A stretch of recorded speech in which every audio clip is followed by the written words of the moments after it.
And welcome back to Atreyu News. Paul Ryan just responded to the leaked audio tape. House Speaker Paul Ryan is claiming the audio tape of him bashing President Trump is ancient history. Yeah, well, people don't forget. And neither do we, Paul Ryan.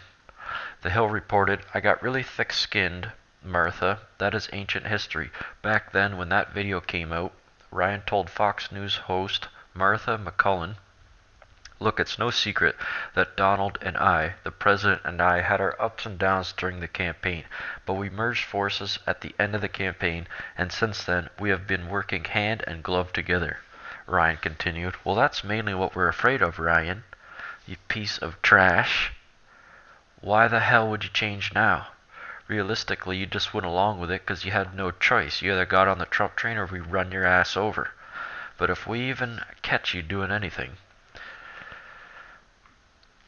Piper released the sound of Ryan Tuesday, revealing that Ryan claimed he would not try to defend Trump after the Access Hollywood video surfaced in early October. This guy is not to be trusted. He's a Democrat posing as a Republican, as far as I'm concerned.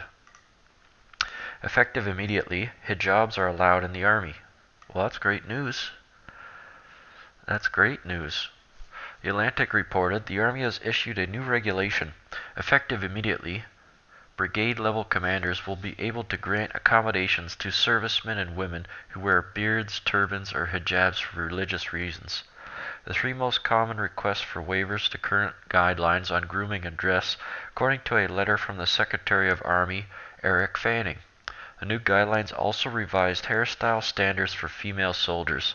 They can now wear dreadlocks in addition to cornrows and twists, which were allowed to revision made in 2014. Like other hairstyles, locks must be relatively small, uniform, neat, and tied off inconspicuously, and women don't have to request an accommodation to wear them. This might seem like an odd choice for a policy directive in the final days of the Obama administration. It came about largely in response to litigation and advocacy of Sikh servicemen who wear beards and turbans for religious reasons, and who wanted to be able to keep them while actively serving. While this ruling will make a big difference for those soldiers, there are very few of them. Eric Baxter, an attorney of the Beckett Fund for Religious Liberty, one of the firms that has been advocating on behalf of the Sikh soldiers, attributed the timing of fear of continued litigation. The pressure of the lawsuit was a significant factor in deciding this needs to be finished, he said. The time had just come when it is no longer possible to make excuses for why Sikhs need to be excluded. I don't see this as strengthening the U.S. military. I see it as weakening it. What's next? You only have to train once a month, and then perhaps you don't even have to train at all. I'm very fearful for what the United States Marine Corps and the military used to represent to what it does now. A reform and a toughness has to be installed back into it. For if these people, it's the military. It's as serious as a fucking heart attack. I don't like those changes at all. Gingrich has just confirmed it. The conspiracy is real. On Tuesday, former House Speaker Newt Gingrich confirmed the right-wing deep state conspiracy is real. The Hill reported former Speaker Newt Gingrich says there is a deep state of entrenched federal government employees undermining President Trump. People call it the deep state. Other people call it the shadow government. Of course, the deep state exists. Gingrich told the Associated Press on Tuesday, "There's a permanent state of massive bureaucracies that do whatever they want and set up deliberate leaks to attack the president. They are fighting to keep hold of their power. This is what the deep state does.